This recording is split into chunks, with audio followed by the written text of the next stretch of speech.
The wind that rolled off the boiled mudbanks of the Trident smelled of smoke and wet reed, and it carried with it a damp foreboding that set Catelyn Stark's nerves on edge long before the great doors of the twins swung open. The banners above the towers snapped in that wind. Twin towers on muddy silver, Walder Frey's proud mockery of a bridge, while below them, torches guttered in sconces that had not been cleaned in a generation. Music drifted through narrow arrow slits. The reedy strains of pipes, a scratchy fiddle, a drum that beat like a dying heart. Festive enough for a wedding, she told herself, yet every note seemed sharp with something bitter, something quick. Robb rode beside her on Tall Heart's gray courser, the silver-inlaid crown of the north glimmering beneath a circlet of wolf-etched bronze. Though only 19, he carried himself like a seasoned warlord, broad-shouldered, blue-eyed, jaw set hard as the ice of Winterfell's crypts. Yet, beneath the steel and sable, she saw the boy who had begged her once to allow him to keep a litter of dire wolf pups in her solar. Fear brushed him now, featherlight, in the rapid beat of his pulse at his throat. Behind them wound a glittering column. 500 Northmen, 200 green-vined river knights, 100 archers, 40 lancers, and the sharp-eyed men of the Blackfish's scouts. All had polished their helms and breastplates until the torches gleamed back in shivering shards. Yet many carried helms slung at their saddles. A feast evening, after all. Peace, songs, a bedding, to heal old insults and buy an ally. Peace, Catelyn thought, yet her gut twisted like a rope around a gallows beam. The portcullis ratcheted up, every iron tooth a scream against the stone. Torchlight flowed across pocks of old blood at the gate's threshold, half-scrubbed from some long-forgotten skirmish. Catelyn's eyes tracked it with the grim attention of a woman who had endured too many ghosts. Her father had taught her to see with every sense, and today she felt as though unseen hands tugged at her cloak, whispering run.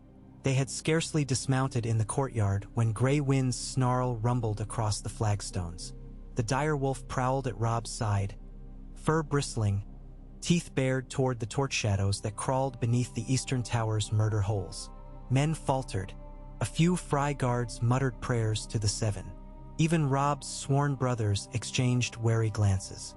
"Easy, my friend," Robb murmured, fingers brushing the wolf's ears. Yet Grey Wind's hackles refused to settle. Walder Frey himself descended the crooked stair, leaning on a stick carved like a flayed fish. He was wrapped in layers of gray that stank of vinegar. 6 of his sons flanked him, fresh-shaven, thin-lipped, and bright with the greed of lesser sons promised sudden prominence through marriage. 2 of them carried harps. Their fingers twitched restlessly on the strings. "King in the north," Lord Walder croaked, spittle gleaming on a lip as tremulous as a moth's wing. "Welcome to my halls. May the gods witness old wrongs washed clean tonight." He bowed low, but his back never bent enough to break. Catelyn counted the breaths he spent in perfunctory obeisance. 1, 2, 3, and weighed the insult in each heartbeat. Robb's answering smile was winter cold. "Your hospitality honors us, Lord Walder. We come to rejoice for my Uncle Edmure and Lady Roslyn. Let there be feasting worthy of both our houses." "Aye," Walder rasped, straightening, "and maybe a song or two to suit a match made in haste. Quick weddings make for lively tales." The way his sons laughed made the torches appear to wink out for an instant. Hours later, in the cavernous hall where roof beams sagged like giant ribs, the wedding feast spilled over the long trestle tables. Roast heron basted in almond milk, cones of honey-ed bread, wheels of sharp goat cheese packed with peppercorns.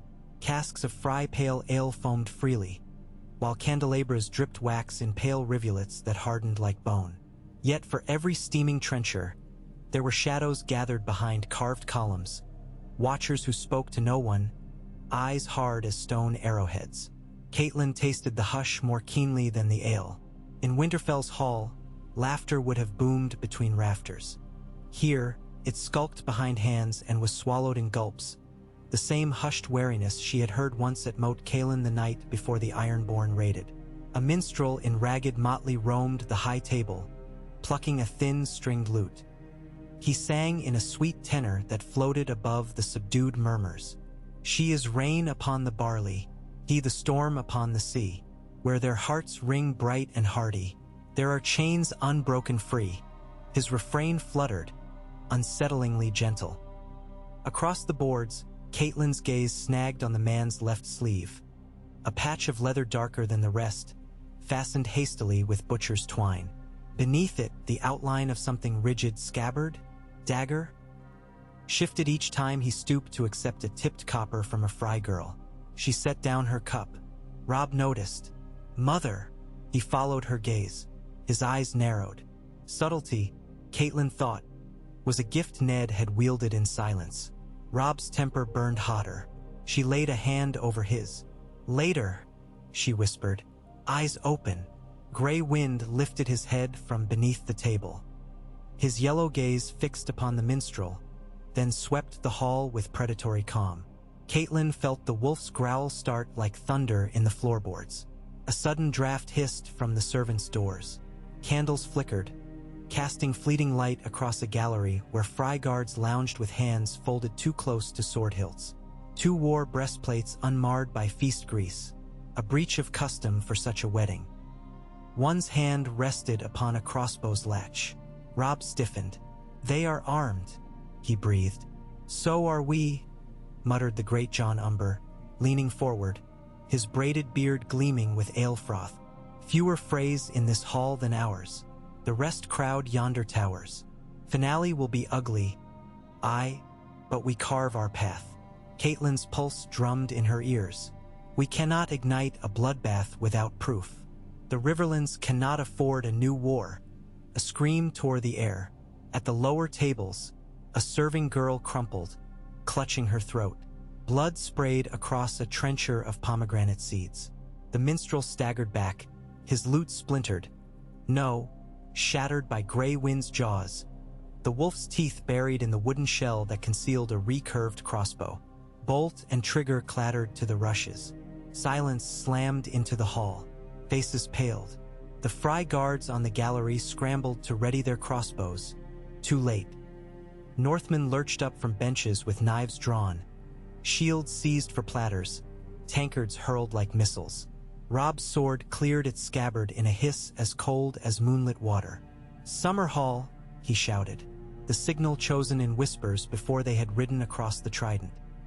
His bannermen surged to positions.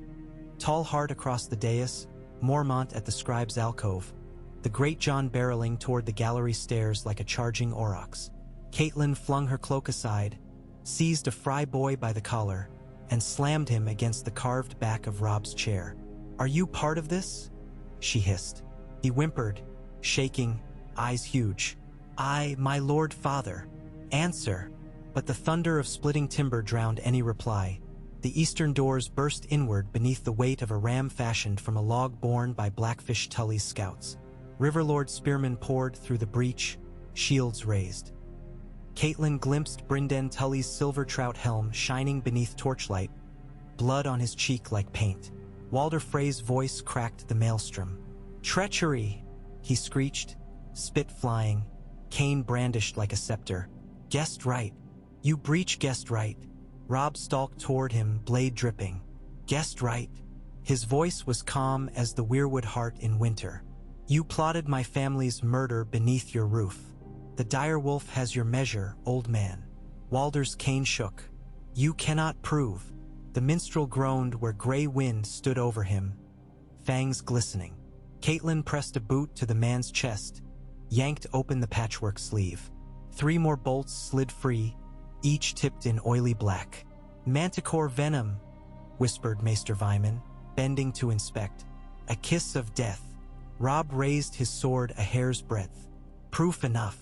Bolts loosed from the gallery, too late. The Gretchen's bulk smashed into one crossbowman, crumpling him against a balustrade. Tormund of House Tallheart hewed through another's bowstring with a hooked axe. Arrows from Riverland longbows hissed up to the rafters, taking fry archers in the throat before they could notch. Chaos flooded the twins. But Northmen understood chaos like Smith's new flame. They forged themselves in it. They moved with lethal precision learned upon a dozen moons of war. Shield walls snapping into place, thrust and withdraw, cut and cover. Frey men-at-arms broke ranks as easily as rotted reeds damming a torrent. Walder Frey's sons shouted for guards. None came. Most garrison men in the outer yard were dead already, felled by Blackfish's hidden detachments under the stink of the moat. The twins' famed gates lay open, drawn back by traitors bribed with Riverland coin and the promise of life. The promise proved a liar. Sword-silent sentinels cut them down as they unlocked the portcullis. Among toppled benches and spilled wine, steel rang. Catelyn caught a glimpse of Roose Bolton, pale-eyed, slipping through the melee with a dagger arcing toward Robb's unguarded flank. She cried a warning. Grey wind lunged, intercepting Bolton mid-stride. The dagger scraped harmlessly across the direwolf's thick fur. Bolton recoiled, expression flat as fog. For the first time, Catelyn saw fear ripple his placid calm. Robb pivoted, longsword flashing. Edge met mail over Bolton's ribs. Sparks leapt. Bolton stumbled, mouth twisting. For the north, Robb growled, and kicked the flayed man's sigil from Bolton's surcoat. Spare me, Stark. Bolton hissed, eyes shark bright. I acted only to stave the chaos you now unleash. Chaos you devised. Robb spat. He swung the pommel, breaking Bolton's cheekbone with a wet snap. Catelyn forced herself onward, pulling Lady Mormont's niece from beneath a toppled grate and bundling her toward the musician's alcove now held by Karstark spears. The girl's wedding garland was slick with another's blood. Tears traced salt on her powdered cheeks. Across the hall, Edmure Tully, still half-drunk on honey wine, wrestled a Frey cousin in the shattered remains of a pudding dish. An arrow nicked Edmure's ear, skittering off his hauberk. The River Lord roared like a bull and drove a carving knife into his foe's belly. Moments stretched like taffy around horrors. A Stark squire pinned to a pillar by a quarrel through the throat. Ser Ryman Frey drowning in his own cup as a Northman's mace stove in his helmet. A lute, once sweet and lilting, splintered into kindling as torches set drapes ablaze. Yet the tide was swiftly certain. Northmen pressed forward in disciplined fury, a winter storm arriving early. Within half an hour, the last organized Frey defense at the dais collapsed beneath umber axes. A hush, ragged with moans and the distant crackle of flames, drifted in. Walder Frey, spattered red, retreated to his high seat. His cane trembled, forgotten. "Mercy," he whispered, voice gone to dust. "Mercy, for the sake of the gods." Robb climbed the bier steps, Direwolf pacing beside him. "The same gods who saw you lay crossbows to murder guests at bread and salt?" He drove his sword through the arm of the carved chair, pinning Walder in place by sleeve and flesh alike. The old lord howled, spittle flecking his chin. Catelyn joined her son, the taste of smoke sour in her throat. "What now, my king?" Robb's gaze swept the ruin. Freys knelt in small clusters, weapons cast aside, eyes wild. Bolton lay bound near the throne dais, face a mask of blood. The twins' banners still hung, limp and soiled, above a hall washed red. "Now," Robb said, each word ringing, "we hold justice." He turned to the Great John, the Blackfish, the Karstarks, stripped the Freys of sword and seal. "Lord Walder shall answer before a council of river lords and Northmen, and for his crimes his house shall be brought low." He paused, shoulders heavy with grief unseen. "But let us remember, we came for union, not butchery. Those who surrendered willingly shall be spared.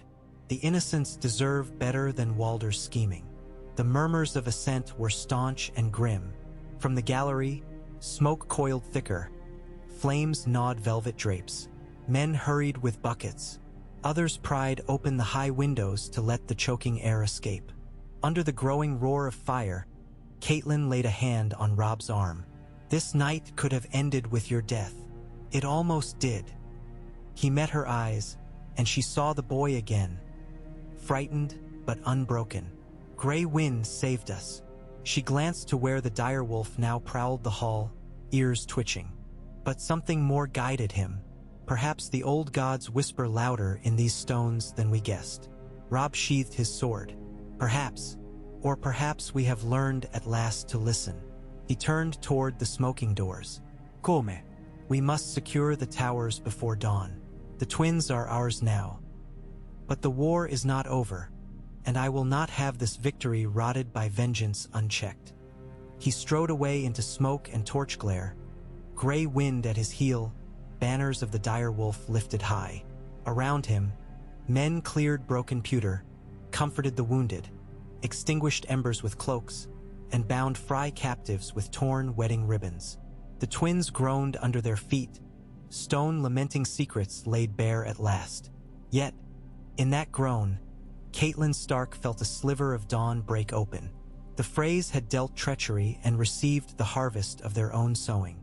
The north bled, but it still breathed, and breath meant hope. Outside, beyond the shattered gates, the Trident's night tide lapped against muddy banks, washing away footprints as quickly as they were made.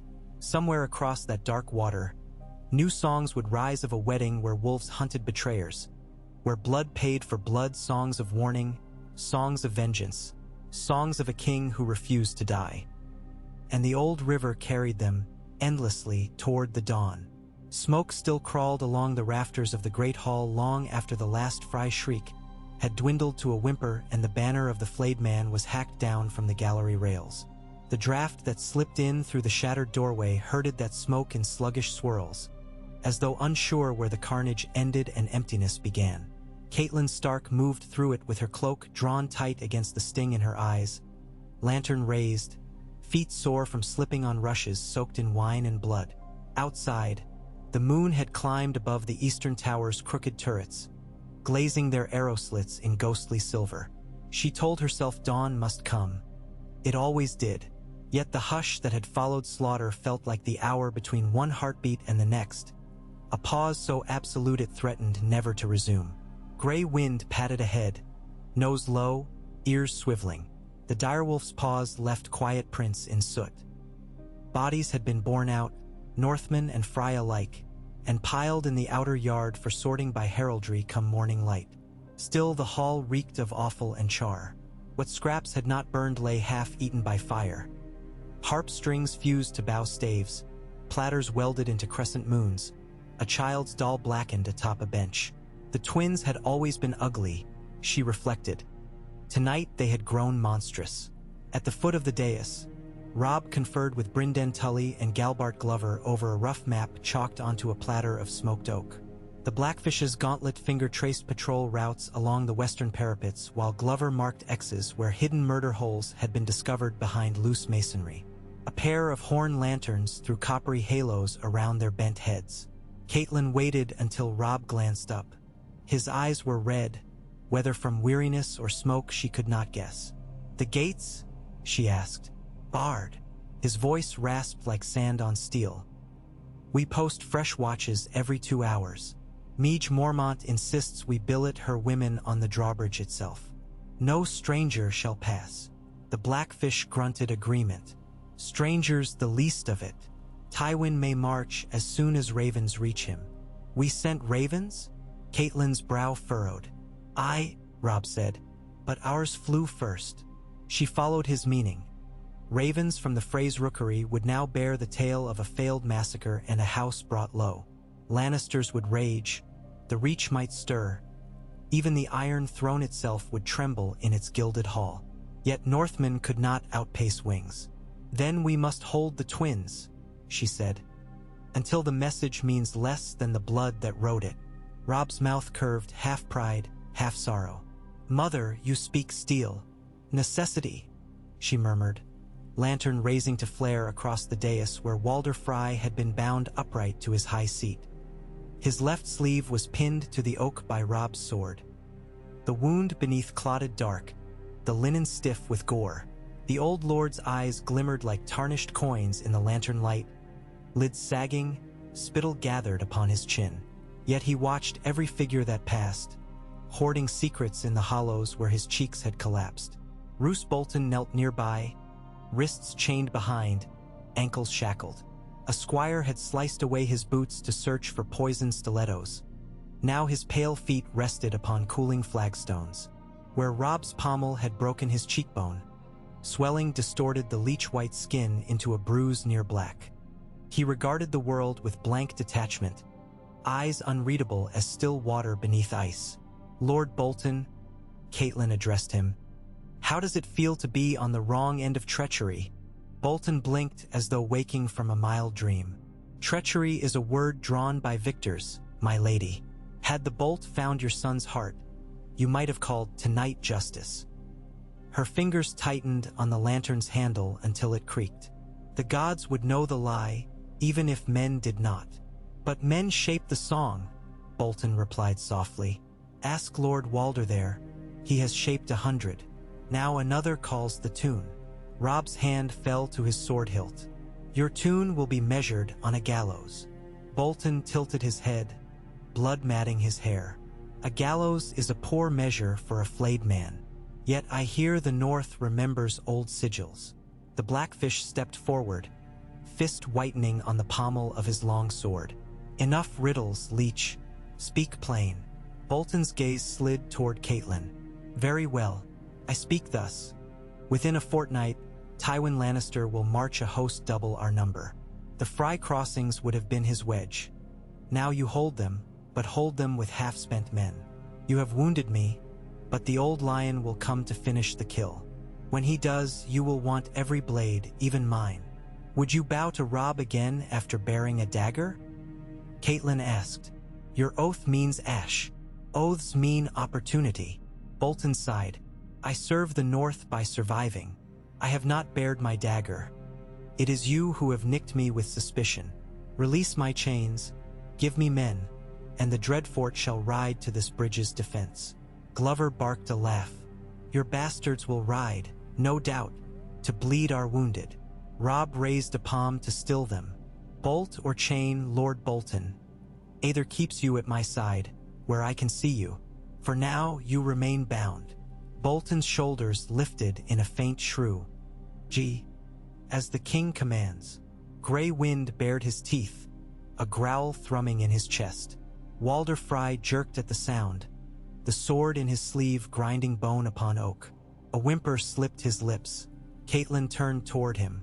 "You plotted murder beneath the sanctity of guest right," she said. "Do you deny it?" Walder's mouth opened, breath rattling. "Deny? I deny. I offered feast and bed, and you brought steel to my tables. You offered poison and crossbow bolts. Prove it," he hissed. "I see only Northmen standing above me, blades wet with my son's blood. I see a stark wolf tearing throats in my hall. Guest right was mine to give. You shattered it on wolf's teeth." Robb's jaw clenched. "You forced the wolf's bite, old man. And now what?" Walder rasped, spittle flecking. "You think the trident will kneel to Winterfell? You think the neck will hold your line against the south? Nay, boy, without House Frey to guard these bridges, rivers of Lannister gold will pour north across the fords. The twins were peace, whelp, and you destroyed them for a bark of suspicion." Catelyn stepped closer until their gazes locked. It was not suspicion that placed poisoned bolts beneath a minstrel's sleeve. It was intent, your intent, and the gods have witnessed it. "The gods?" Walder wheezed a laugh. "Which, the weirwood's silent faces, or the 7 carved in stone? Choose, lady." Freys bow to both and serve none. "The North remembers," she whispered, "and memory outlives stone." Walder's sneer faltered. Behind them, torchlight flared at the doorway as Meage Mormont strode in, her broad shoulders smudged with soot. She clanked to a halt, Bearclaw pauldron catching cinder. "Eastern Tower secured, Your Grace," she reported. "We found 3 Freys with keys to the dungeons. Bolts ready for the massacre. They squealed quick enough. There's a tunnel under the moat. Leads west to a boat cove. Meant for escape, no doubt. We collapsed the arch and flooded it." Robb nodded, relief tempered by caution. "Well done, Lady Meage." She thumped her chest. "I will leave 10 of my she-bears on the lower steps, 10 atop. If any rat stirs, we stomp it." Robb's mouth quirked, a hint of fondness shining through the smoke. "One day I shall sit upon a throne of nothing but ratskins, if you keep your vow." "Better ratskins than Frey pelts?" she grunted, then strode off, growling orders to her shield maidens. Catelyn exhaled. Our lines hold, son. Yet this hall is poison. Move the wounded to the west tower. Burn the rushes. Wash the stones. Scrub the air with sage if we must. Mother, Robb said, voice softer now. You should rest. Dawn rides swift. She shook her head. I rest when you are safe at Winterfell. Until then, we watch. By cockcrow, the first outriders returned with tidings. For Frey cousins had fled the bridge's northern stables on fresh mounts before the gates were barred. Blackfish Tully's scouts had pursued them through marsh and willow but lost the trail near Fairmarket. Other than those strays, the twins were sealed. Robb received the report upon the ramparts of the western tower. Gray mist curling off the moat below. The trident gleamed pewter in the newborn light, shivering where the river split around the two stone islands. He clutched the parapet until cold seeped through his gloves, gaze drifting to where Northmen lifted the portcullis's iron teeth to drag a fallen ox cart clear of the drawbridge. A figure climbed to his side. Edmure Tully, cloak wrapped tight against dawn chill. Seems my wedding night was lively, Edmure muttered, eyes red-rimmed but steady. Robb managed a thin smile. How fares your bride? Sleeping safely. Edmure's voice softened. Rosalind wept for her kin, yet thanked the gods I still stood. She said marriage should begin with truth, even harsh truth. He scratched his jaw. I confessed my youth's indiscretions. She laughed. Said I snored sweeter than her father. Robb's brows lifted. You consummated? She insisted, before dawn light. Claimed songs speak of bedding pledges sealed before roosters crow lest curses fall. Edmure shrugged. Who am I to risk a curse? Robb clapped his shoulder. You may have saved us all. Lady Rosalind remains Lady Frey by name. Her favor could temper Frey smallfolk. Or paint them target bright. Edmure sighed. But I will not hide behind fear. Robb turned back to the river. Nor will I. He watched carp leap at gnats above the mist. Yet fear teaches wisdom. We cannot linger long. Tywin may march as Bolton warns. Edmure spat over the wall.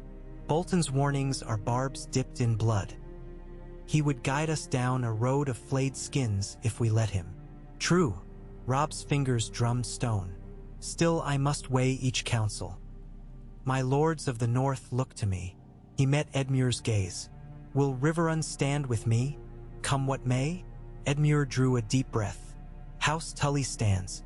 Riverrun's gates remain open to the king in the north. My people love no Frey banners, and they have bled under Tywin's iron heel. I swear it, cousin. Robb's eyes closed a heartbeat in gratitude. Then we hold. A horn sounded from the bridge yard below. 3 rising notes, signal of an approaching envoy under truce. Catelyn reached the ramparts moments later, hair swept in dark waves by the wind. A rider from Seaguard, she reported, bearing the silver eagle of House Mallister. Jason Mallister? Robb asked. So we hope. She gestured toward the courtyard. They seek audience. Robb descended the stone stair in silence, gray wind pacing ahead. The envoy waited just within the outer gatehouse. Ser Captain Patrick Mallister, lean and hawk-eyed, armor dulled with travel dust. He knelt upon one knee, fist over heart. Your Grace. Lord Jason sends urgent word. Ravens speak of treachery at the twins. He feared the worst. Tell him the worst was averted, Robb answered, raising him. Thanks to courage and the old god's favor. Patrick's gaze swept the courtyard, noting scorch marks and blood-stained hay. So I see. My lord father readies a garrison of 600 Seaguard men, crossbow and pike, to march upriver at your word. Robb's shoulders straightened. Tell him march, but swiftly and with caution. We hold here until reinforcements arrive from Riverrun and White Harbor. The twins are key. Lose them, and we invite Tywin North as guest we can ill afford. As you command. Patrick paused, face grave. There is more. Reports from the southern crossings. Lords Derry and Mouton muster under Lannister coin. The Red Fork floods with banners neither wolf nor trout. Catelyn's nails bit her palms. Already, she thought, Wheels turn faster than wind. Robb dismissed Paytrek with letters sealed in fresh wax. Orders to Jason Mallister, to Howland Reed in the neck, to Wyman Manderley at White Harbor. When the rider galloped off across the western causeway, Robb spoke low to his mother. "My bannermen will ask why we do not advance now. Because we bleed," she said. "Because our blades are nicked and our stomachs hollow. The twins' granaries feed thousands, yet those stores answer to dead Freys. We must claim them before Tywin does. And if Tywin comes first, then steel will answer steel. But let him attack a fortress where every tower bristles with Northmen, not face us strung thin upon the green fork." Robb nodded, though worry etched lines about his eyes older than his years. "I shall convene council at midday." Noon light slanted into the western solar, where a long table of carved yew now bore maps weighted by knives. Lords circled: Great John Umber, Meege Mormont, Lord Karstark's nephew Harrion, Brynden Tully, Galbart Glover, and Catelyn at Robb's right. Roose Bolton was brought in under guard but chained to a ring in the stone floor. Walder Frey remained above, still bound to his high seat, guarded by Mormont she-bears. Robb spoke first. "Lord Walder conspired with Lannisters to murder us beneath Guestright. Proof lies in captured letters sealed with lion wax." He tossed a cracked signet onto the table. "In them, Walder pledged his men to Tywin and promised my head." Murmurs rose. Glover spat. The Great John thumped the table so hard cups danced. "Blood calls for blood, boy. Hang the damned old goat. Tar his towers, march south." Meege Mormont growled assent. Robb raised a hand. "Justice will fall. Yet his towers hold supplies we need. Burn them and we starve. March south now, and Tywin crushes us between river rebels and lion steel." He pointed to the map. "Instead, we hold the twins, and we send riders east to rally the mountain clans, west to Seaguard and Fairmarket. We call banners still loyal to river kingship. When our host doubles, then we strike." Karstark's nephew folded arms. "My lord father rode south to avenge his sons.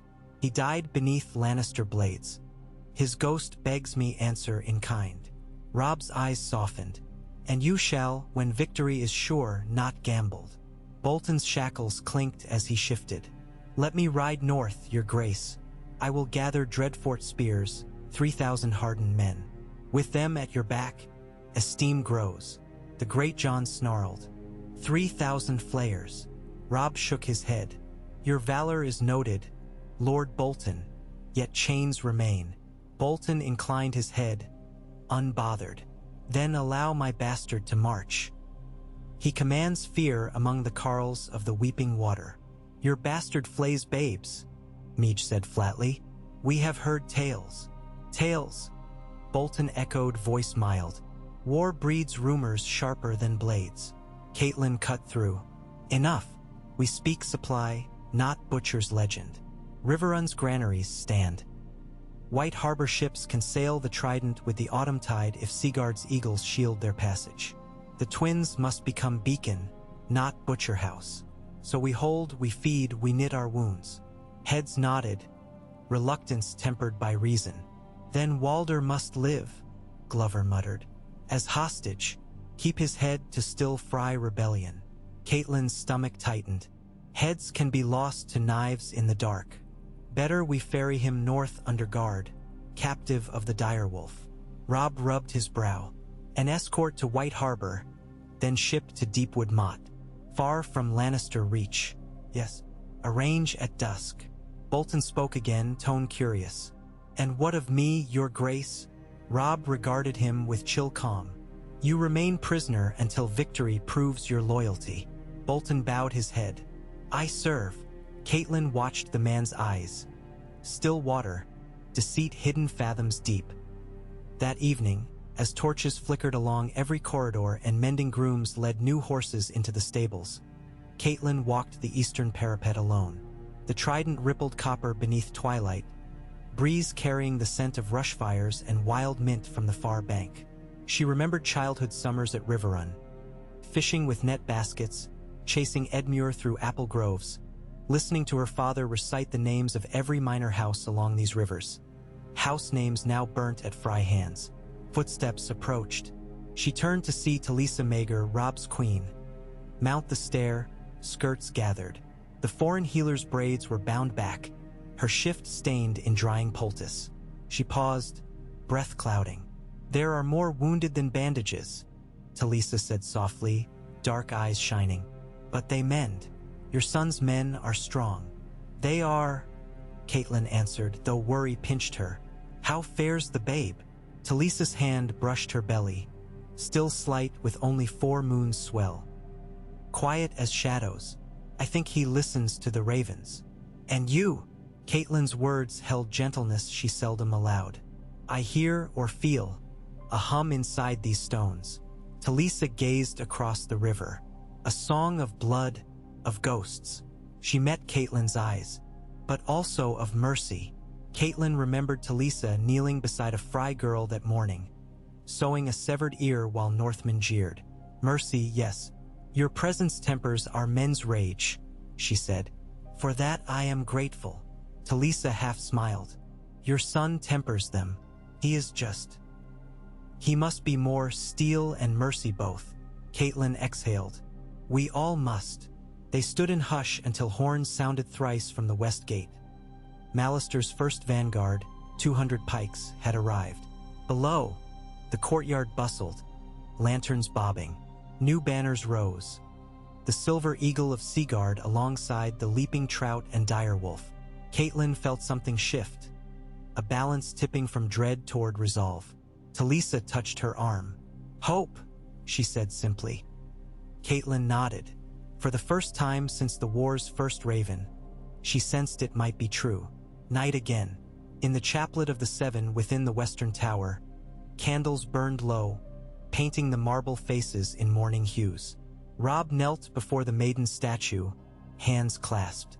Caitlin lingered at the door, unsure whether to disturb. Gray wind lay outside, guard faithful. Robb spoke without turning.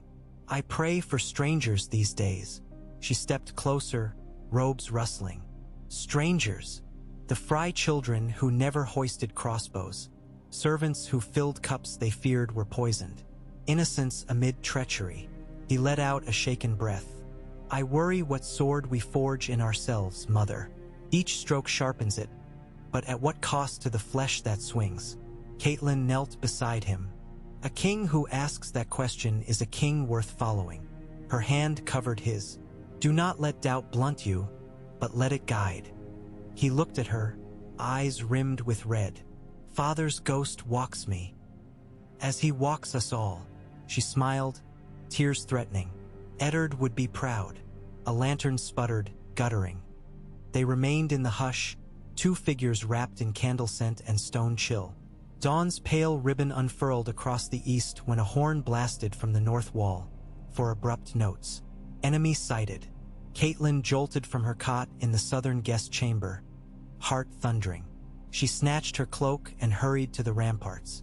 Mist still clung to the Trident's far bank, but through them, torches winked, dozens, then scores, then a river of fireflies winding down the King's Road. Trumpets echoed, high, brazen, arrogant. Beneath the morning glow, golden lions shimmered on crimson banners. Tywin Lannister had come. Robb stood atop the gatehouse, pauldron buckled, sword belted, as scouts called numbers. 10,000 foot, 3,000 horse, siege train of mangonels and rams. The twins' walls trembled not with cannon but with heartbeats. Caitlin reached his side. They marched too swift. Frey ravens flew but a day. Tywin must have set out before the feast, certain we would die. Robb's jaw tightened. We robbed him of assassination. Now he seeks siege. From the eastern tower, braziers crackled to life, sending smoke signals up the sky. Prearranged messages to Riverrun and Seaguard. Enemy at gates, stand ready. Horns answered in the distance. Mallister's eagles at Fairmarket stirring to flight. Below, the drawbridge clattered as chains hauled it higher, iron teeth of the portcullis lowering. Northmen lined the battlements, shields overlapping, longbows notched. The great John stomped along the walkway, booming war cries. Meej Mormont's she-bears hefted barrels of pitch to pour upon any who dared the moat. Tywin's vanguard halted beyond arrow-shot. A lone rider advanced beneath a white banner, accompanied by 2 trumpeters and a squire. Robb signaled. The gatehouse winch creaked, letting a sally door open a handspan. Ser Ricard Karstark's nephew rode out to parley, cloaked in wolfskin. Words flew, too distant to catch. Then a scroll exchanged, a bow, a turn. The envoy returned. Minutes later, the scroll lay unfurled upon the map table in the gatehouse solar. Tywin's seal, cracked short moments before, bled crimson wax onto pine. Robb read aloud. To the young wolf styling himself king in the north, the Lord of Casterly Rock offers one final mercy. Lay down arms, return to Winterfell under pledge of good conduct, render hostages of mother and queen, and receive pardon. Defy, and walls shall tumble, bridges burn, and every Riverlord house shall wear a lion's chain. Silence answered. Robb's knuckles whitened. He calls mercy what he cannot compel. Catelyn touched the scroll. He wagers fear. Meej Mormont spat. Fear tastes sweet as bear piss. Glover's eyes flared. We hold. Tywin bleeds gold, not iron. Robb swept gaze across them. We hold, he echoed. And we answer with our own parchment. He took quill and ink, wrote swift. Tywin of House Lannister, you break guest right by design. The Freys plan failed. Winter came. I hold the twins. Cross if you dare. The North remembers. Robb Stark, king. Wax sealed. Direwolf pressed deep. He handed it to Karstark's nephew. Let him choke on wolf hair. Thus began the siege of the twins. Lion banners arrayed atop riverbank mounds. Siege towers assembled from timbers felled in hastily butchered groves. Catapults set upon rafts to ferry stones across shallows. Within, Northmen reinforced crenellations, dug wells to water depths, rationed grain, rehearsed spear drill. Catelyn spent hours in the infirmary, washing wounds and whispering courage. Talisa's voice soothed the dying, her foreign lullabies weaving calm. At night, Catelyn climbed the bell tower to watch Tywin's campfires multiply like stars fallen to earth. Each ember a beating heart, each heart a threat. Ravens came from Riverrun, from Deepwood, from White Harbor. Ser Roderick Castle marched with 300 Serwyn men on the next south bank within 5 days. Manderley galleys sailed upriver laden with grain and heavy ballistae that could hurl iron logs. Lady Lyanna Mormont sent a parchment declaring Bear Islands, 10 times 10 claws, ready to rip. Hope flickered like a lantern gusted by wind, but so too did dread. For on the 12th day, a scout returned bloodied, gasping. Ser Gregor Clegane, the mountain, had crossed the Green Fork with 1,000 heavy horse, ravaging farms, hacking orchard, slaughtering small folk. He cut supply lines, torched granaries. Robb convened quick council. We cannot sortie, Glover argued. Open the gates and Tywin assaults. But we cannot let the mountain burn our harvest, Edmure protested. My people starve. Grey Wind paced uneasy. Robb's hand brushed the wolf's head. I ride, he said at length, with 300 cavalry. Fast, light, hit the mountain, drive him back to Tywin's camp. Catelyn felt ice in her spine. Leave the twins and we weaken walls. Walls hold, Robb said. Hearths burn beyond them. I will not watch Riverland fields turn to ash while I cower behind stone. Meej pounded fist to breast. I ride at your side. Glover claimed left flank. Karstark's nephew claimed the right. Blackfish would command the twins in Robb's absence, with Catelyn second. She argued into night's last candle, but Dawn saw her son armored, horse saddled. Talisa fastened a charm of carved bone about his wrist. She pressed his hand to her belly. Words passed too soft for others to hear. Then Robb mounted, banner unfurled, and 300 riders thundered out the western gate. Grey Wind loped before them, a streak of grey fury on four silent feet. Catelyn watched until dust swallowed them, every hoofbeat tolling like a far-off bell. Siege life settled into rhythm. Dawn patrols, noon arrows, dusk sallies to hairy lion engineers. Catapults lobbed firepots. Ballista bolts soared. Moats boiled with pitch. Yet the walls held. Catelyn paced parapets, cloak whipping, voice hoarse from commands. She slept scarcely, ate little, clutched worry like a charm around her throat. On the fourth night of Robb's sortie, a storm rolled east from the god's eye, clouds bruised purple, thunder sea. Racking, lightning split spires, rain hammered ramparts, torches hissed out. In that blind dark, horns shrilled once, twice. Catelyn raced to the gatehouse. A lone rider pounded across the drawbridge, cloak plastered to mail. The gate creaked open enough to admit horse and man before slamming shut. Guards seized the reins. The rider toppled, armor dented, shoulder crimson beneath torn surcoat bearing the flayed man. Bolton's colors. Catelyn's heart seized. She knelt, ripping off the man's helm, revealing Ramsay Snow's twisted grin, half masked by blood. In the lantern's gutter, he coughed laughter. Message, he rasped, shoving a scroll into her palm. From your king.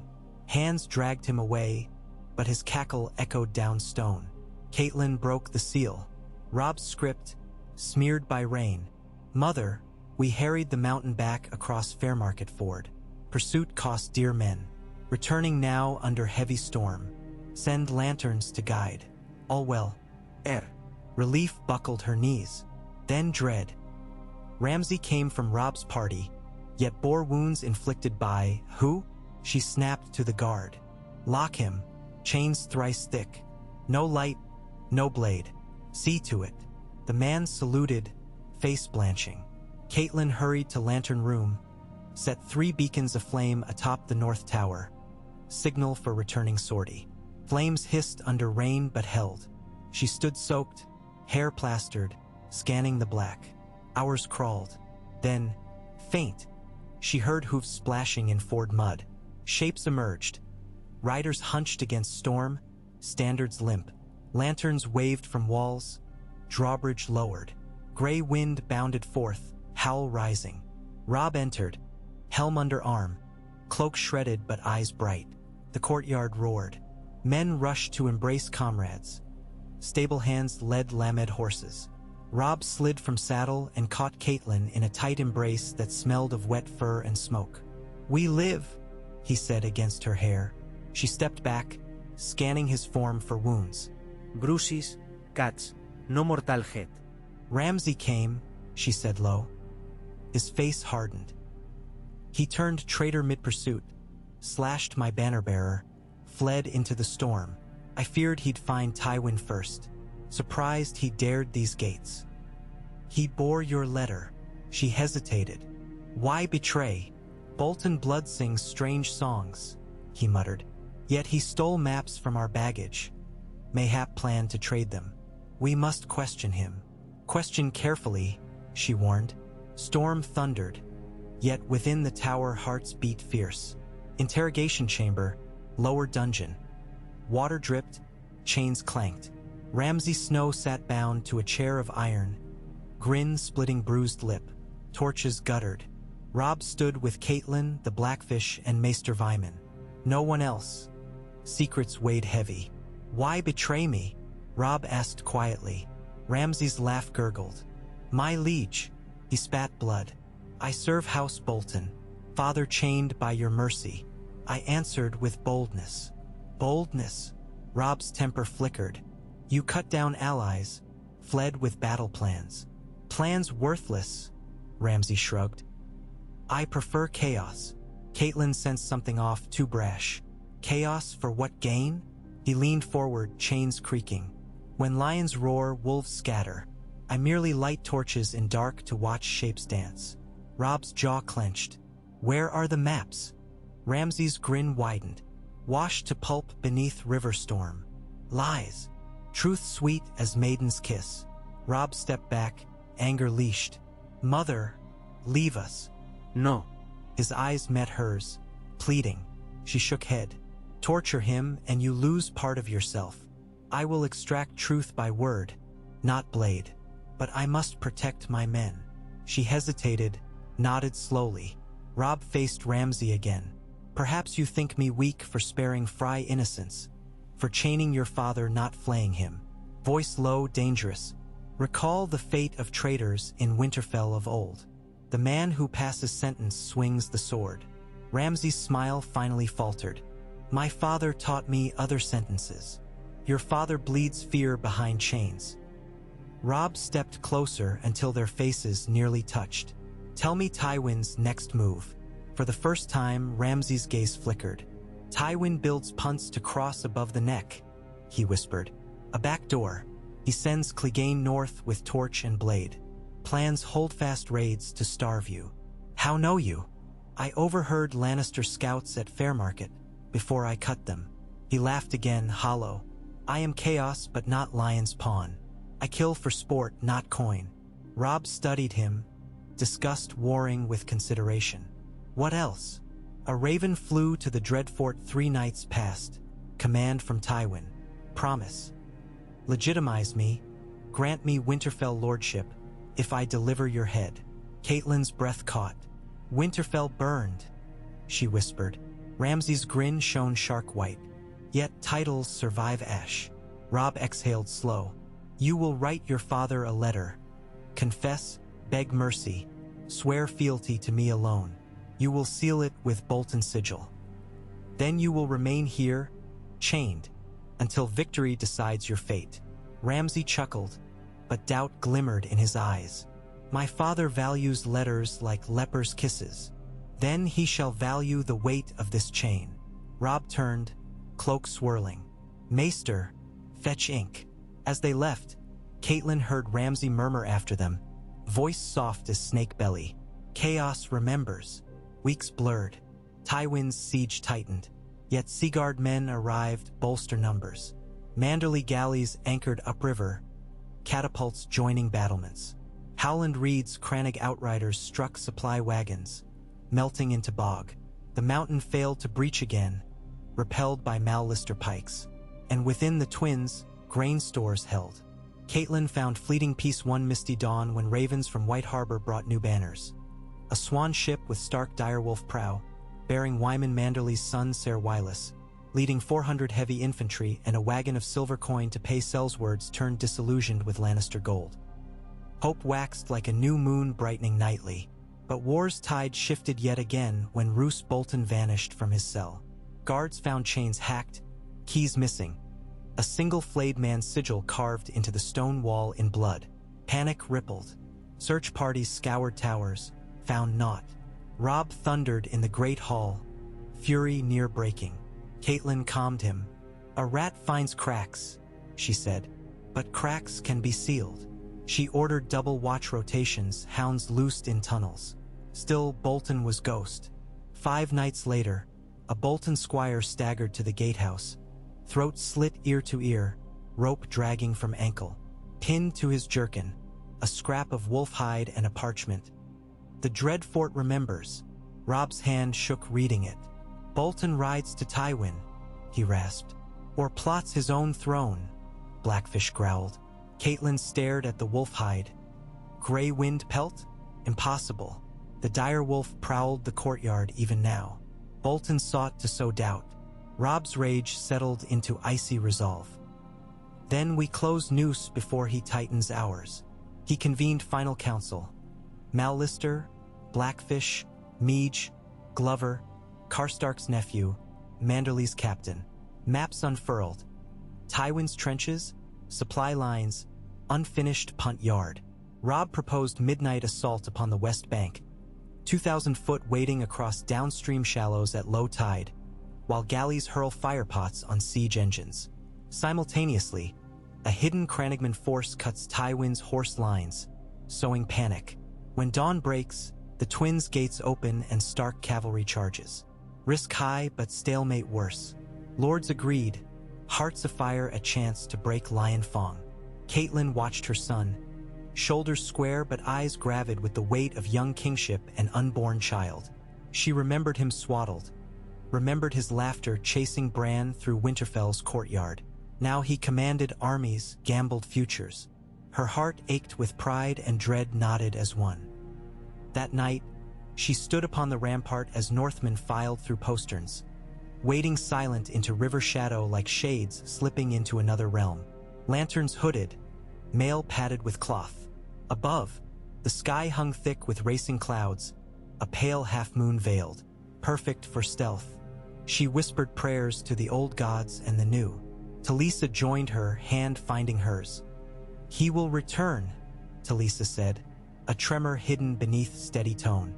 And so they waited. Across the river, Tywin's camp dozed, unaware that death crept upon cats' feet. Galleys drifted, their oarlocks muffled, pitchpots bristling. Catelyn's gaze fixed on the distant silhouette of siege towers, hulks of timber blotting starlight. Any moment, a roar, sudden, as though the world split.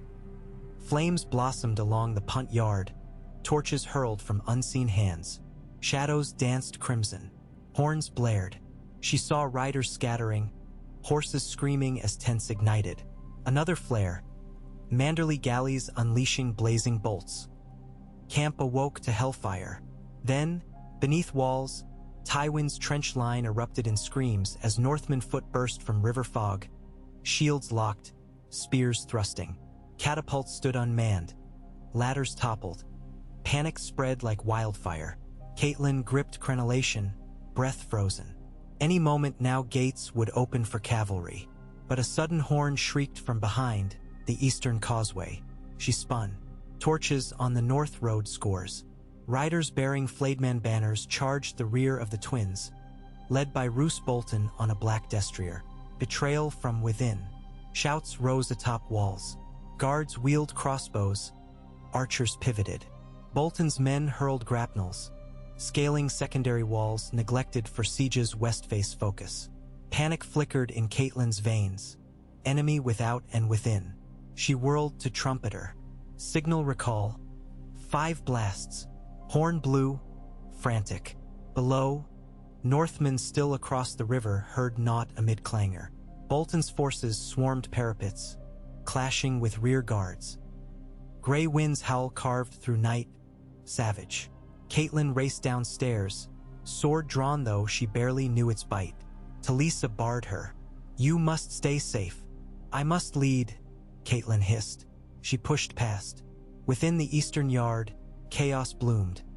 She-bears fought Bolton's flayers under torch glare, axes against hooks, blood on cobble. Bolton himself rode through gatehouse arch now in his control, chainmail glinting. Catelyn ducked behind a wagon, heart hammering. She saw him raise a horn, blow 2 sharp notes. Signal to someone inside? Realization speared her. Ramsay. She wheeled. Dungeons lay west. If doors opened from within, she sprinted across muddy flagstones, slipping, lanterns swinging.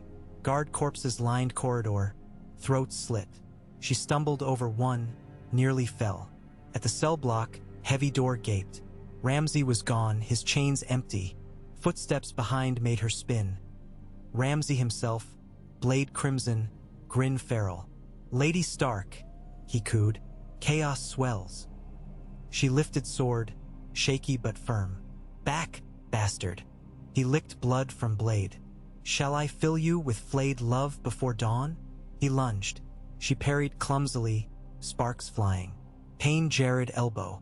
Ramsay laughed, pressing. She retreated, heart crashing. A blur of gray slammed into Ramsay, teeth flashing.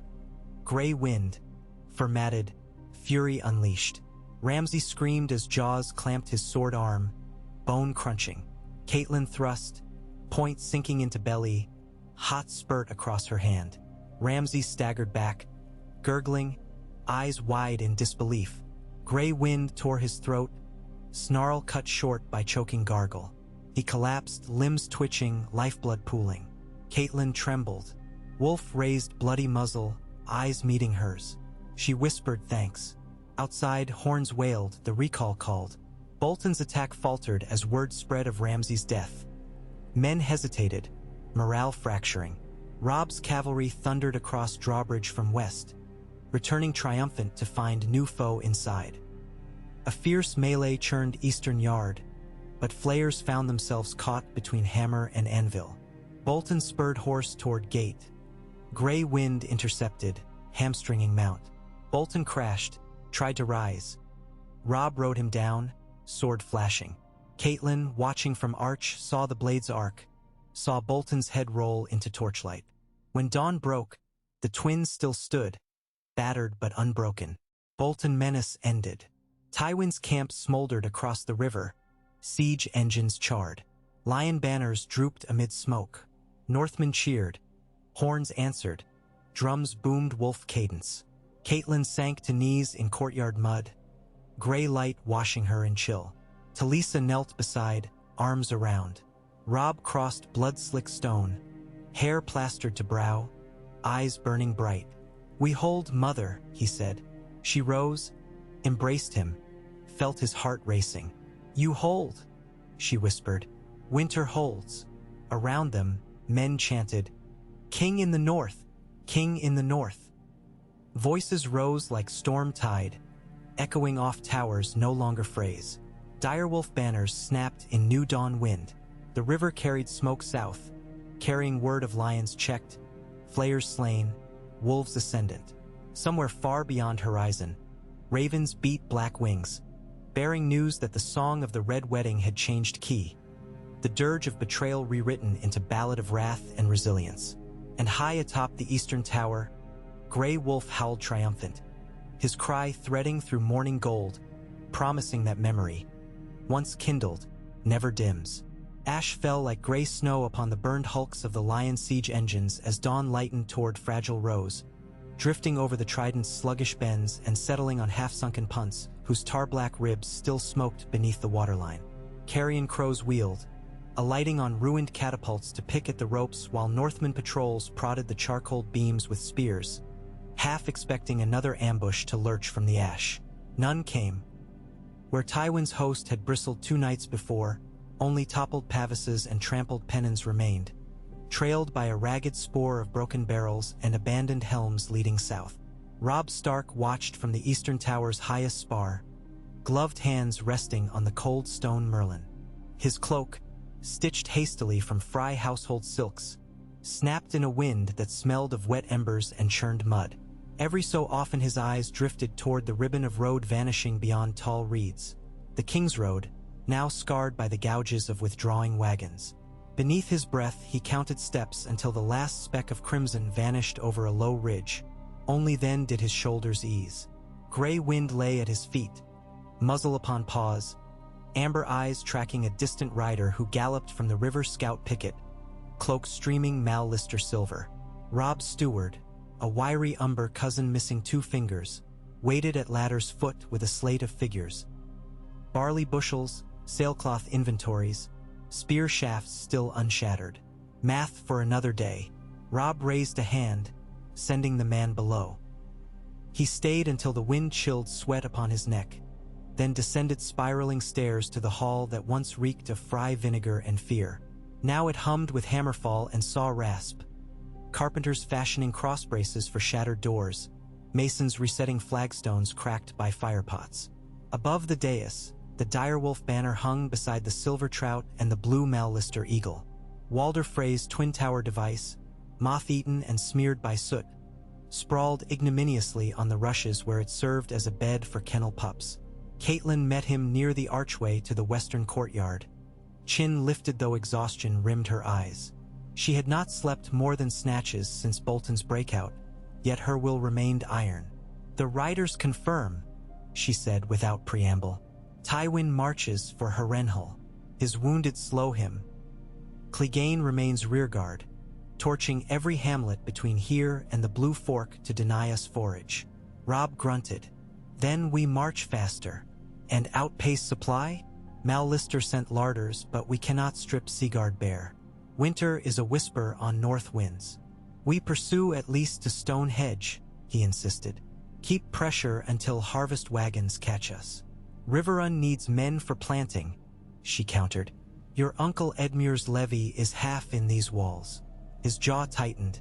"Then Riverrun receives its folk once Harrenhal is ours." Catelyn's silence pressed harder than reprimand. He stroked Grey Wind's head, gathering calm. "I'll hear counsel at midday." She nodded, squeezing his wrist in parting. Your queen asks after you." Talisa waited in a shuttered solar overlooking the bridge yard where chains creaked as smiths hoisted a new portcullis grate forged from melted Frey breastplates. The sense of comfort poultice and boiled bandage water clung to her linen sleeves. When Robb entered, she touched the stubble shadowing his cheek, eyes shining relief. "No arrow found you," she said. "My armor took 3, he replied, voice low. "One cracked a rib. Maester Vyman stitched it. Then I shall wash the stitches before they sour." She unbuckled his greaves, gentle and quick, hands practiced. "How many did we lose?" 108 dead, 236 wounded. He exhaled. "Less than I feared, more than I can bear." Talisa guided him to a bench, dabbed warm wine across the sutures near his armpit. He hissed, then stilled. "The babe stirred last night," she whispered. His eyes flicked to her belly. Fierce flutter, as if kicking for his own sword. Robb's palms settled there, a smile ghosting. A lordling eager for war, or a lady impatient with waiting. "May the gods grant her peace instead." Talisa's voice trembled. "I dream of a hall where drums beat only for dancing." He cupped her jaw. "I will build it stone by stone." Her responding kiss tasted of clove and fear and stubborn hope. Midday council convened beneath canvas stretched across the outer bailey to spare lords the stink of plaster dust. The Blackfish's map stone bore new scratches where he had carved Tywin's retreat path. A dotted red line curving southeast toward the blackened shell of Harrenhal. Around it crowded Meege Mormont, Jason Mallister, Galbart Glover, Ser Wylis Manderly, Harrion Karstark, and Septon Luce, a Rivelander envoy bearing grain tithes from the mother house at Fairmarket. Robb opened with curt recitation of numbers. 8,000 spear, 4,000 bow, 2,200 horse fit to ride. Grain for 6 weeks, salt meat for 4. Manderly galleys can ferry more by river, but need escort past dairy holdings flying lion banners. He looked to Mallister. "My eagles clear the banks," Jason vowed, fingers drumming his sword pommel. "Dairy peasants resent Lannisters milking their cows." "Nay," Septon Luce interjected, palms raised. "Peasants resent everyone who tramples their wheat. Lions pay in silver, wolves in promises. Show them coin and they'll sing wolf song." Glover snorted. "We have iron, not silver." "White Harbor's coffers," said Ser Wylis, "run deep as Mander Bay. My lord father will lend coin if repaid with fair trade." Robb inclined his head. "So done. Ser Wylis, draft terms." They spent an hour plotting grain routes, forging commands for Crannig outriders to Harry Clegane's scorch lines, debating whether to garrison both towers or collapse the eastern span to deny future traders.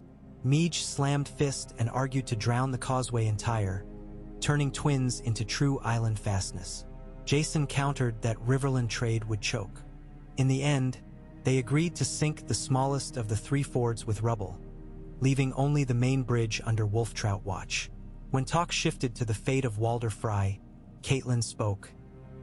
"His sons bicker in cages. Their small folk labor still in fields. Kill him and chaos spreads. Spare him, and he seeds discord anew. Ship him to Bear Island," Meege offered, grinning wolfish. "He'll envy seals by winter." Ser Wylis chuckled, but Harrion Karstark shook his head. "We need trial, law, not mockery. Else we are Bolton in sutler garb." Robb listened, weighing voices. Finally, "We march Walder north to Winterfell under heavy guard. Place him in deepest vaults until war ends. His heirs remain here as hostages. Any Frey raid, and another heir dangles from the walls." No lord argued. Quills scratched parchment. Bolton's headless corpse posed another matter. What to do with flayed-man bannermen now leaderless? Many surrendered during night battle. Some fought alongside Starks, misled by Ramsay's ruse. Catelyn urged clemency, to bind them by oath reforged.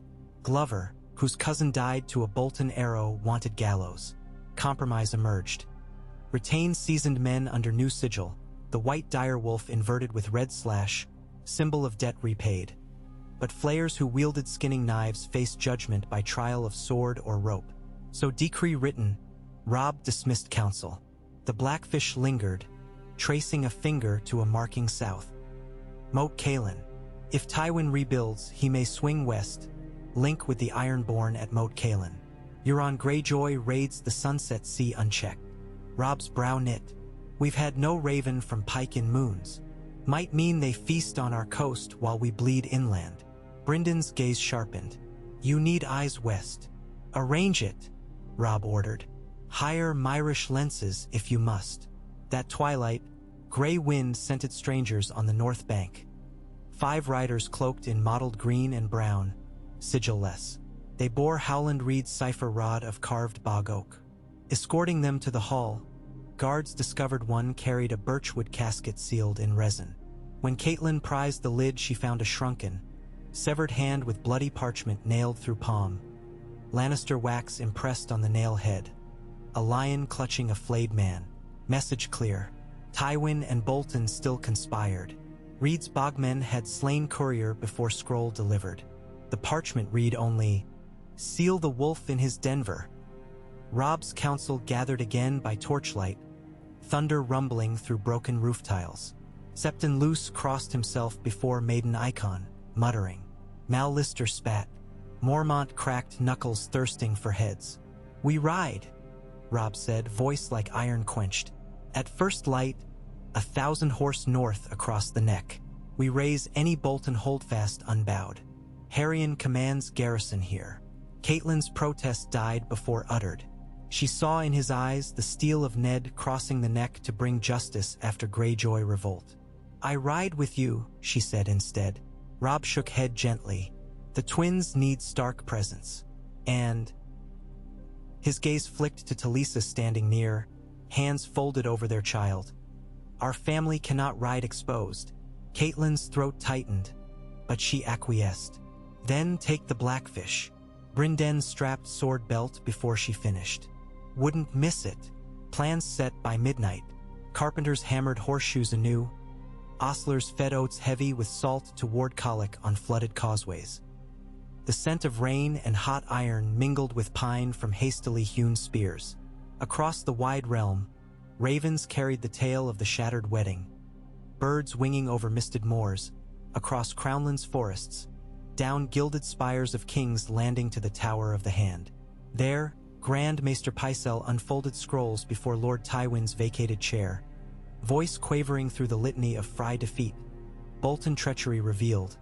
Lion siege broken by northern fire. Queen Cersei paced like a caged cat, golden hair coiled high above a brow taut with fury. "Father underestimates that wolf cub," she snapped. "Now Harrenhal shelters a wounded host and he rides unharried." Kevin Lannister, broad and graying, lifted calm gaze from the parchment copy. "Brother gathers at Harrenhal precisely for this reason, to regroup where stone still stands thick." "Stone cracked by dragonfire," she retorted. "Cracked, yet towering." Kevin returned scroll to Pycelle. "Our greater peril is the Reach. If Highgarden sense weakness and joins Wolf, we face twin jaws." Cersei's eyes narrowed. "Mace Tyrell cares for gold and banquets. He will not forgo our purse." But Varys, perched near edge of the council table, steepled soft fingers. "Rewards shift like tides, your grace. The young wolf has gained a reputation for unbreaking. Such metal draws fish who hunger for new rivers." "You'd counsel parley?" she scoffed. The eunuch's smile was gentle as rain. "Counsel only caution, sweet queen. Our coffers pay sellswords now garrisoning Derry. But coin drains. The small folk starve while granaries burn. Compassion moves hearts quicker than dragons." Cersei's laugh was brittle. "Compassion does not win thrones. It wins songs," Varys murmured. "And songs outlive kings." She strode to window, gaze sweeping the Blackwater where rotted hulks of Stannis' fleet still jutted like snapped ribs. "Let the Stark whelp bleed Bolton if he must. When they spend strength upon one another, Father will strike again." Above the bay a new raven wheeled, black wings against blazing sunset, bearing yet another scroll. That same sun dipped red over Dragonstone's basalt cliffs, casting Stannis Baratheon's gaunt face in bloody hue. He stood atop the stone drum battlement beside Davos Seaworth, hand resting on carved merlin shaped like a dragon's fang. Melisandre of Ashai drifted behind them, coppery gown whispering. The flames showed twin towers toppled, she said, voice low as surf. A wolf crowned in cinders, a lion wounded, a flayed man headless.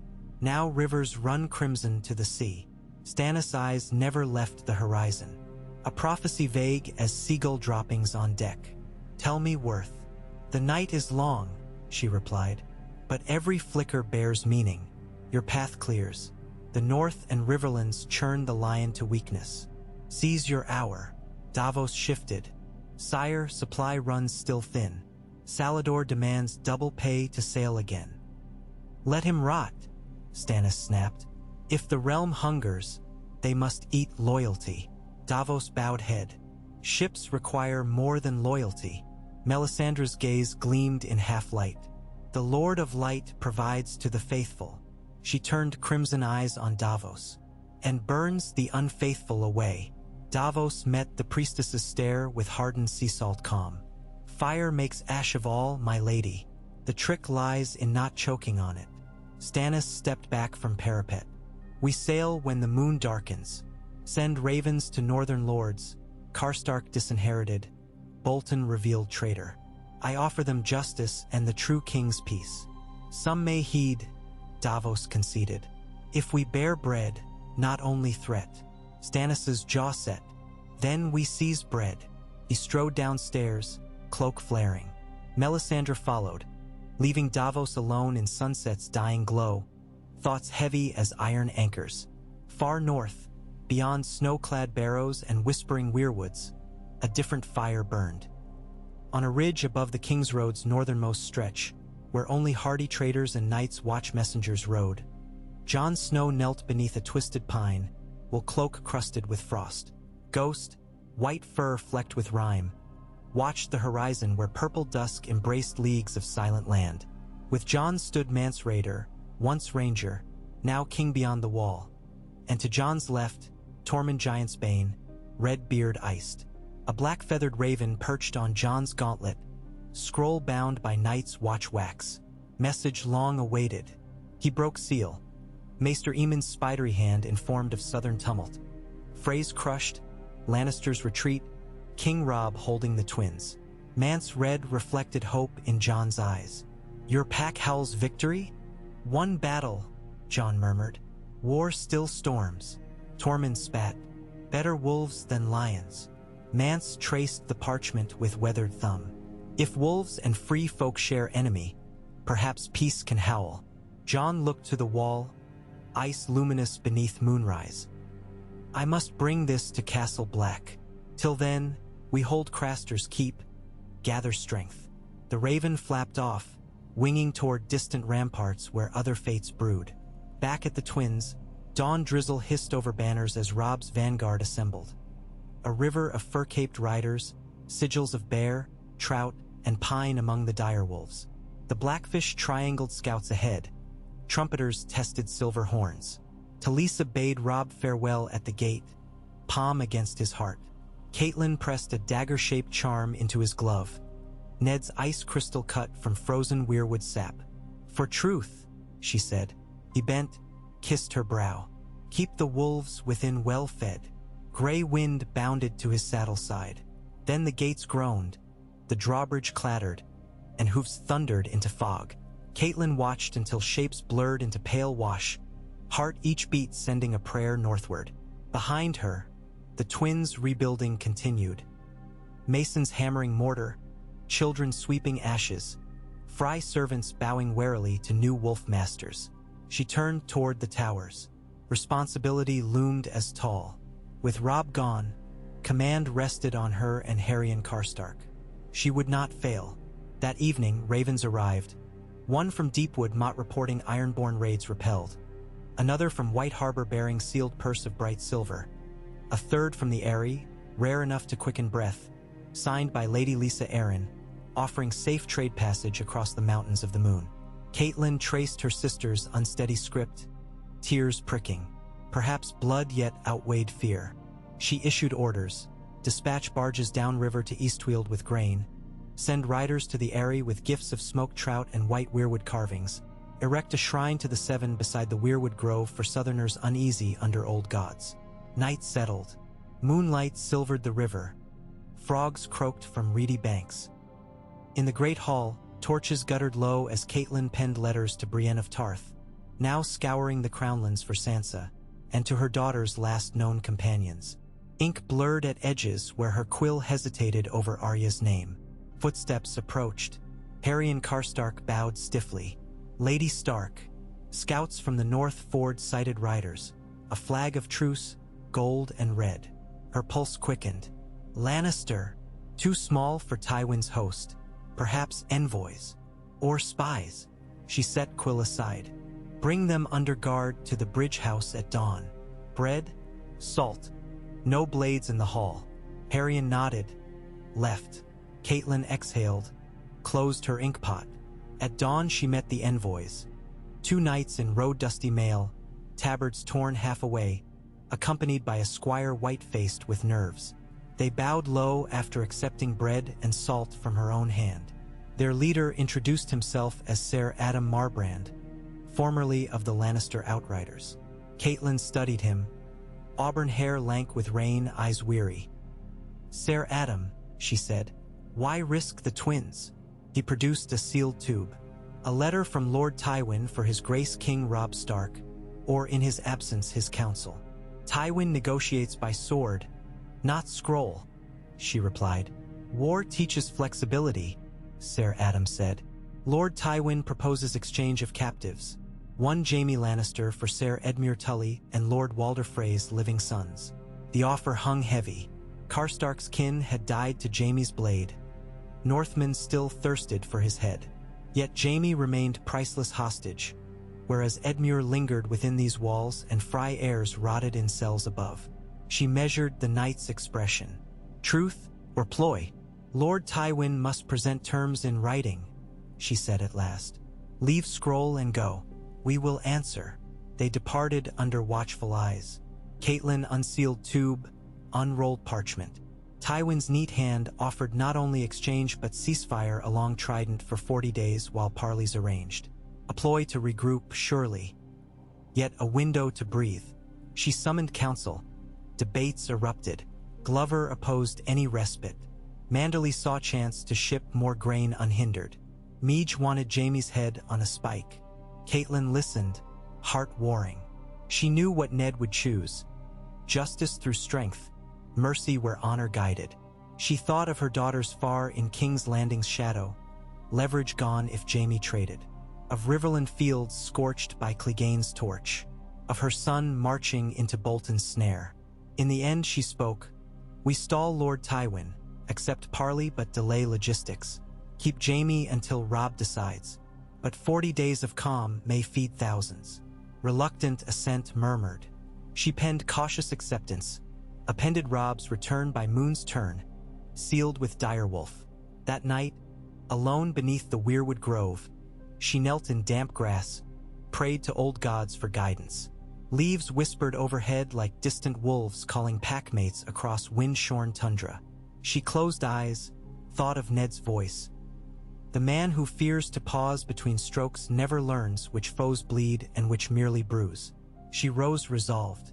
Far to the north, Robb's column rode through mist-cloaked heather, hooves muffled.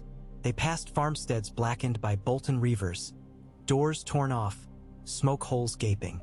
At one charred ruin, a child's wooden horse lay unburned. Robb dismounted, set it upright near the hearthless shell. Wordless oath burned behind his eyes. Scouts returned with news. Bolton holdfasts at Torrance Square shuttered, sigils stripped. The Dreadfort itself flew black banners. Gate closed, torches few. Sign that Roose had not yet returned. Blackfish urged swift siege. Robb agreed. They camped by weeping water, moon a silver coin. Night airbit. Robb stared across licking flames at pine silhouettes, mind turning. Bolton's betrayal cut deeper than Freys. Northerner against Northerner. That wound demanded closure, not mere victory. As he drifted toward tent, a raven swooped low, alighting on a spear haft. Message tube bore Riverrun ribbon. Inside, parchment inked by Catelyn's steady hand. Tywin proposes truce, awaits answer. Jaime remains, caution urged. He read thrice. Jaime's life balanced against freed kin and time. Yet siege loomed.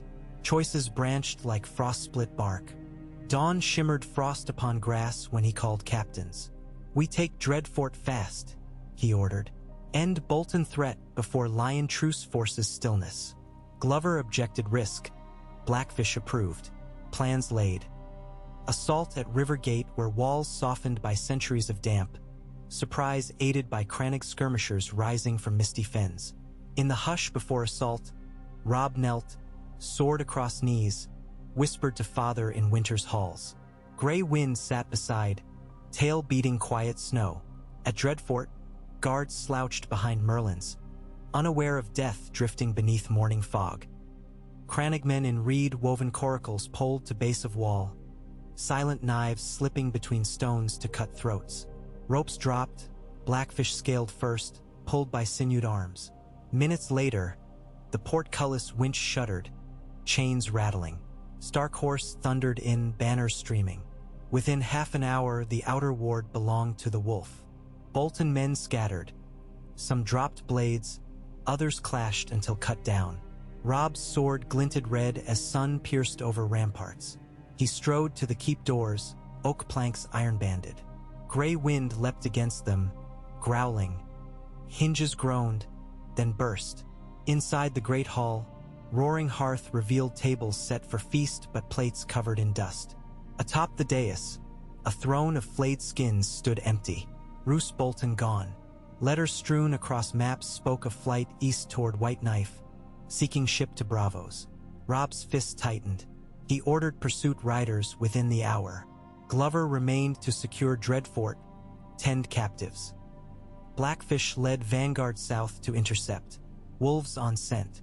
Back at the Twins, the 14th day of Parley dawned stormless. Catelyn walked parapets, spotting Seaguard trade barges gliding unmolested. Truce held outwardly, though Lion scouts lingered distant. Frey peasants tilled fields again under Wolf banner, overseen by Lannister sergeants. In the infirmary, Talisa delivered early twins, one stillborn, the other screaming life. Grief mingled with joy. She named the living daughter Lyanna, after Robb's aunt, and wept both tears. Catelyn cradled the babe, eyes damp. "A stark roar already," she murmured. Talisa smiled wanly. "She demands milk like a queen." Word of birth sped by raven northward, found Robb on banks of White Knife as he readied ferry crossing. He knelt, tears and rain, whispered thanks for daughter he had yet to hold. Resolve steeled. End war swift, returned to her. At Harrenhal, Tywin Lannister received a raven black-winged with Dreadfort's fall. His gauntlet fist cracked chalice stem. Kevan watched cobweb-strewn rafters tremble. Roose was linchpin, Tywin growled. Now Wolf's jaws free to close. "We still hold the throne," Kevan offered. "For now." Tywin's eyes glittered. "Dispatch Blackwater sell sails to the arbor, by every cask. Starve the Northmen of wine, starve their coin. Send word to Pike. Euron may feast on Wolf coasts for share of plunder. And fetch Clegane. I have one task left suited to his iron hand." He strode toward balcony where ruinous lake mirrored clouds. In charred reflection he saw twin towers crumble, a dire wolf shadow stretching. His lips thinned. War not yet lost, but no longer his to script. Winter winds sharpened across Westeros. Snows dusted the neck swamps, pale as old bones. At the wall, horn blasts sounded strangers in the night. Tattered wildling columns seeking pass. Jon Snow, clad in black, parleyed with Mance beneath weirwood torchlight, carving fragile alliance for survival against others than men. In King's Landing, Cersei birthed rumors of treason to distract hungry small folk. Boars roasted in the Red Keep while beggars brawled for turnip skins at Flea Bottom. Across the sea, Daenerys Targaryen trained dragons above Meereen's pyramids, word of Wolf's defiance reaching her ears through spice caravans. Another crack in Lion Empire. And at the heart of flickering history, the twins pulsed like a healed wound, scar tissue forging stronger flesh. Catelyn stood on the repaired bridge one twilight, waters below reflecting crimson as if remembering wedding blood. She traced parapet stones newly set, felt within them beat of futures unyet sung. Gray wind emerged from shadows, brushing against her cloak, amber eyes meeting blue. She rested hand on his head and whispered, "Guide him home." The wolf tilted muzzle skyward, howled. A long, low call carrying north over reed-swayed marshes, south along Wounded River, east to broken towers of Harrenhal, west to icebound keep reclaimed. A call that said, "The pack endures." Somewhere far across darkening fields, Robb Stark paused, listening. His heart answered, an echo that would not fade, drawing him onward along the knot-threaded tapestry of war toward the promise of daughter's laugh and the risk of final stroke. Night spread her cloak, studded with cold stars. Under that indifferent glitter, armies marched, kingdoms shuddered, prophecies whispered. Yet the song of the Red Wedding, once written in Betrayal, now played in new key, minor still, unresolved, but swelling toward cadence only the gods might name. And the river kept running, carrying ash and hope alike toward the sea, while wolves traced both banks, unafraid of what lay hidden beneath the water's skin.